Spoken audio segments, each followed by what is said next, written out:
সূরা আন-নিসা। রহমান রহিম আল্লাহ তাআলার নামে। তোমরা তোমাদের মালিককে ভয় করো, যিনি তোমাদের একটি মাত্র ব্যক্তি সত্তা থেকে সৃষ্টি করেছেন, অতঃপর তিনি তা থেকে তার জুড়ি পয়দা করেছেন। এরপর তিনি তাদের এই আদি জুড়ি থেকে বহু সংখ্যক নরনারী দুনিয়ায় চারিদিকে ছড়িয়ে দিয়েছেন। হে মানুষ, তোমরা ভয় করো আল্লাহ তাআলাকে, যার পবিত্র নামে তোমরা একে অপরের কাছে অধিকার ও পাওনা দাবি করো, এবং সৃষ্টিতত্ত্বের উৎস গর্ভধারিণী মাকে সম্মান করো। অবশ্যই আল্লাহ তাআলা তোমাদের উপর তীক্ষ্ণ দৃষ্টি রেখে চলেছেন। এতিমদের ধন সম্পদ তাদের কাছে দিয়ে দাও। তাদের ভালো জিনিসের সাথে নিজেদের খারাপ জিনিসের বদল করো না। তাদের সম্পদ সমূহ কখনো নিজেদের মালের সাথে মিলিয়ে হজম করে নিও না। এটা আসলেই একটা জঘন্য পাপ। আর যদি তোমাদের এই আশঙ্কা থাকে যে তোমরা এতিম মহিলাদের মাঝে ন্যায় বিচার করতে পারবে না, তাহলে সাধারণ নারীদের মাঝ থেকে তোমাদের যাদের ভালো লাগে তাদের 2 জন, 3 জন কিংবা 4 জনকে বিয়ে করে নাও। কিন্তু যদি তোমাদের এই ভয় হয় যে তোমরা একের অধিক হলে তাদের মাঝে ইনসাফ করতে পারবে না, তাহলে তোমাদের জন্য একজনই যথেষ্ট, কিংবা যে তোমাদের অধিকারভুক্ত তাদেরই যথেষ্ট মনে করে নাও। মনে রেখো, যৌনতার সীমা লঙ্ঘন থেকে বেঁচে থাকার জন্য এটাই হচ্ছে উত্তম ও সহজতর পন্থা। নারীদের তাদের মোহরানার অঙ্ক একান্ত খুশি মনে তাদের মালিকানায় দিয়ে দাও। অতঃপর তারা যদি নিজেদের মনের খুশিতে এর কিছু অংশ তোমাদের ছেড়ে দেয়, তাহলে তোমরা তা খুশি মনে ভোগ করতে পারো। আল্লাহ তাআলা তোমাদের যে সম্পদকে দুনিয়ায় তোমাদের প্রতিষ্ঠা লাভের উপকরণ হিসেবে বানিয়ে দিয়েছেন, তা এই নির্বোধ লোকেদের হাতে ছেড়ে দিও না। অবশ্যই এ থেকে তাদের খাওয়ার ব্যবস্থা করবে, তাদের পোশাক সরবরাহ করবে, সর্বোপরি তাদের সাথে ভালো কথা বলবে। এতিমদের প্রতি লক্ষ্য রাখতে হবে যতক্ষণ না তারা বিয়ের বয়স পর্যন্ত পৌঁছে। অতঃপর যদি তোমরা তাদের মধ্যে সম্পদ পরিচালনার যোগ্যতা অনুভব করতে পারো, তাহলে তাদের ধন সম্পদ তাদের হাতে তুলে দেবে। তাদের এই ধন সম্পদ তাদের বড় হবার আগেই তাড়াহুড়ো করে হজম করে ফেলো না। এতিমদের পৃষ্ঠপোষক যদি সম্পদশালী হয়, তাহলে সে যেন এই বাড়াবাড়ি থেকে বেঁচে থাকে। তবে হ্যাঁ, যদি সে পৃষ্ঠপোষক গরিব হয়, তাহলে সমাজের প্রচলিত নিয়ম অনুযায়ী সে যেন তা থেকে নিজের পারিশ্রমিক গ্রহণ করে। যখন তোমরা তাদের ধন সম্পদ তাদের ফিরিয়ে দেবে, তখন তাদের উপর সাক্ষী রেখো, যদিও হিসাব গ্রহণের জন্য আল্লাহ তাআলাই যথেষ্ট। তাদের পিতামাতা ও আত্মীয় স্বজনদের রেখে যাওয়া ধন সম্পদে পুরুষদের যেমন নির্দিষ্ট অংশ রয়েছে, একইভাবে নারীদের জন্য সে সম্পদে নির্দিষ্ট অংশ রয়েছে, যা তাদের পিতামাতা ও আত্মীয় স্বজনরা রেখে গেছে। পরিমাণ অল্প হোক কিংবা বেশি, উভয়ের জন্য এর অংশ নির্দিষ্ট করে দেয়া হয়েছে। মৃত ব্যক্তির সম্পদ বন্টনের সময় যখন তার আপনজন, এতিম ও মিসকিনরা সেখানে এসে হাজির হয়, তখন তা থেকে তাদেরও কিছু দেবে এবং তাদের সাথে সুন্দরভাবে কথা বলবে। এতিমদের ব্যাপারে মানুষের এটুকু ভয় করা উচিত, যদি তারা নিজেরা মৃত্যুর সময় এমনি দুর্বল সন্তানদের পেছনে রেখে চলে আসত, তাহলে তাদের ব্যাপারে তারা এভাবে ভীত শঙ্কিত থাকত। অতএব তাদের ব্যাপারে আল্লাহকে ভয় করে চলা এবং এদের সাথে হামেশাই ন্যায় ইনসাফের কথাবার্তা বলা উচিত।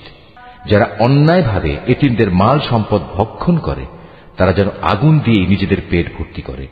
অচিরেই এই লোকগুলো জাহান্নামের আগুনে জ্বলতে থাকবে। আল্লাহ তাআলা তোমাদের উত্তরাধিকারে সন্তানদের সম্পর্কে এ মর্মে তোমাদের জন্য এ বিধান জারি করেছেন যে এক ছেলের অংশ হবে 2 কন্যা সন্তানের মতো।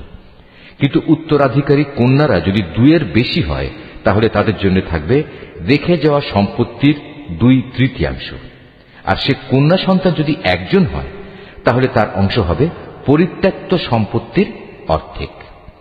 মৃত ব্যক্তির সন্তান থাকলে তার পিতামাতা প্রত্যেকের জন্য থাকবে সে সম্পদের 6/1 অপরদিকে মৃত ব্যক্তির যদি কোনো সন্তান না থাকে এবং পিতামাতাই যদি হয় তার একমাত্র উত্তরাধিকারী, তাহলে তার মায়ের অংশ হবে 3/1। যদি মৃত ব্যক্তির কোনো ভাই বোন বেঁচে থাকে, তাহলে তার মায়ের অংশ হবে 6/1। মৃত্যুর আগে সে যে ওসিয়ত করে গেছে এবং তার রেখে যাওয়া ঋণ আদায় করে দেওয়ার পরেই কিন্তু এই সব ভাগ বাটোয়ারা করতে হবে। তোমরা জানো না তোমাদের পিতামাতা ও তোমাদের সন্তান সন্ততির মধ্যে কে তোমাদের জন্য উপকারের দিক থেকে বেশি নিকটবর্তী।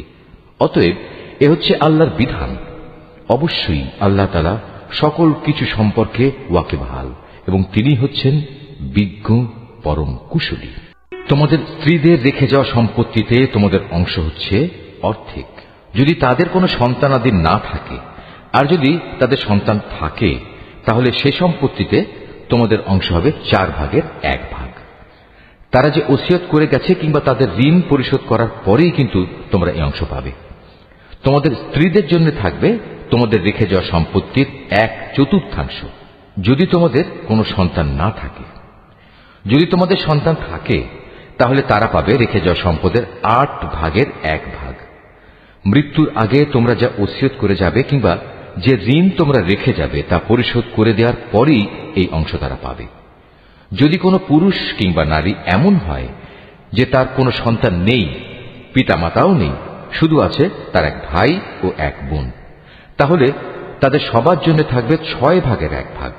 ভাই বোন মিলে তারা যদি এর চাইতে বেশি হয় তবে মৃত ব্যক্তির রেখে যাওয়া সম্পদের 1/3 তারা সবাই সমান অংশীদার হবে। অবশ্য এ সম্পত্তির উপর মৃত ব্যক্তির যা ওসিয়ত করা আছে কিংবা কোনো ঋণ পরিশোধের পরই এ ভাগাভাগি করা যাবে। তবে কখনো উত্তরাধিকারীদের অধিকার পাওয়ার পথে তা যেন ক্ষতিকর হয়ে না দাঁড়ায় সে কথাও খেয়াল রাখতে হবে, কেননা এ হচ্ছে আল্লাহর নির্দেশ। আর আল্লাহ তাআলা সর্বজ্ঞানী ও পরম ধৈর্যশীল। এগুলো হচ্ছে আল্লাহ তাআলার সীমারেখা। যে ব্যক্তি এর ভেতরে থেকে তার ও তার রসুলের আনুগত্য করবে, আল্লাহ তাআলা তাকে এমন এক জান্নাতে প্রবেশ করাবেন যার তলদেশ দিয়ে ঝর্ণাধারা প্রবাহিত হবে। সেখানে সে অনন্তকাল ধরে অবস্থান করবে। মূলত এ হবে এক মহা সাফল্য। অপরদিকে যে ব্যক্তি আল্লাহ তাআলা ও তার রসুলের নাফরমানি করবে এবং তার নির্ধারিত সীমারেখা লঙ্ঘন করবে, আল্লাহ তাআলা তাকে জ্বলন্ত আগুনে প্রবেশ করাবেন। সেখানে সে অনন্তকাল ধরে থাকবে। এটা হচ্ছে তার জন্য অপমানকর শাস্তি। তোমাদের নারীদের মধ্যে যারা ব্যভিচারের দুষ্কর্ম নিয়ে আসবে তাদের বিচারের উপর তোমরা নিজেদের মধ্যে থেকে 4 জন সাক্ষী জোগাড় করবে। অতঃপর সে 4 জন লোক যদি ইতিবাচক সাক্ষ্য প্রদান করে তাহলে সে নারীদের তোমরা ঘরের ভেতর অবরুদ্ধ করে রাখবে যতদিন না মৃত্যু এসে তাদের সমাপ্তি ঘটিয়ে দেয়, অথবা আল্লাহ তাআলা তাদের জন্য অন্য কোনো ব্যবস্থা না করেন। আর তোমাদের মধ্যে যে 2 জন নরনারী এ ব্যভিচারের কাজ করবে তাদের 2 জনকেই তোমরা শাস্তি দেবে। হ্যাঁ, তারা যদি তওবা করে এবং নিজেদের সংশোধন করে নেয় তাহলে তাদের শাস্তি দেয়া থেকে তোমরা সরে দাঁড়াও। অবশ্যই আল্লাহ তাআলা তওবা কবুলকারী এবং পরম দয়ালু। আল্লাহ তাআলার উপর শুধু তাদের তওবাই কবুলযোগ্য হবে যারা ভুলবশত গুনাহের কাজ করে, অতঃপর জানা মাত্রই তারা দ্রুত তা থেকে ফিরে আসে। মূলত এরাই হচ্ছে সেসব লোক যাদের উপর আল্লাহ তাআলা দয়া পরবশ হন। আর আল্লাহ তাআলাই হচ্ছেন সর্ববিষয়ে জ্ঞানী, কুশলী। আর তাদের জন্য তওবা করার কোনো অবকাশ নেই যারা আজীবন শুধু গুনাহের কাজই করে। এভাবেই গুনাহের কাজ করতে করতে একদিন তাদের কারো দুয়ারে যখন মৃত্যু এসে হাজির হয় তখন সে বলে, হে আল্লাহ, আমি এখন তওবা করলাম। আসলে তাদের জন্য কোনো তওবা নয় যারা কাফের অবস্থায় ইহুলিলা সাঙ্গ করল। এরা হচ্ছে সেসব লোক যাদের জন্য আমি কঠিন যন্ত্রণাদায়ক আযাবের ব্যবস্থা করে রেখেছি। হে মানুষ, তোমরা যারা ঈমান এনেছ তোমাদের জন্য কখনো জোর করে বিধবা নারীদের উত্তরাধিকারের পণ্য বানানো বৈধ নয়। বিয়ের সময় মোহর হিসেবে যা তোমরা তাদের দিয়েছ তার কোনো অংশ তাদের কাছ থেকে নিয়ে নেওয়ার জন্য তোমরা তাদের অযথা আটক করে রেখো না যতক্ষণ পর্যন্ত তারা প্রকাশ্য কোনো ব্যভিচারের কাজে লিপ্ত না হয়। তাদের সাথে সৎভাবে জীবন যাপন করো।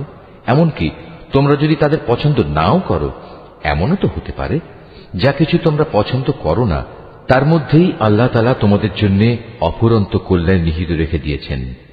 আর যদি তোমরা এক স্ত্রীকে আরেকজন স্ত্রী দ্বারা বদল করার সংকল্প করেই নাও তাহলে মোহর হিসেবে বিপুল পরিমাণ সোনাদানা দিলেও তার কোনো অংশ তোমরা তার কাছ থেকে ফেরত নিও না।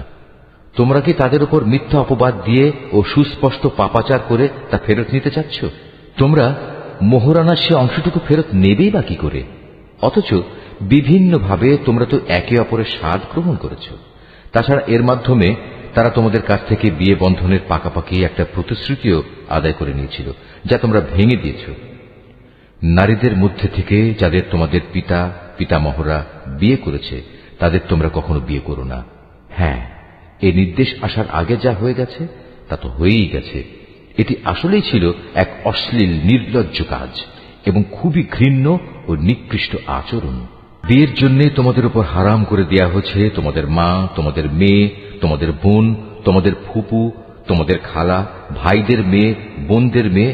আরো হারাম করা হয়েছে সেসব মা যারা তোমাদের বুকের দুধ খাইয়েছে, তোমাদের দুধ খাওয়া সাথী বোন, তোমাদের স্ত্রীদের মা, তোমাদের স্ত্রীদের মাঝে যাদের সাথে তোমরা সহবাস করেছ, তাদের আগের স্বামীর ঔরসজাত মেয়েরা যারা তোমাদের অভিভাবকত্বে রয়েছে।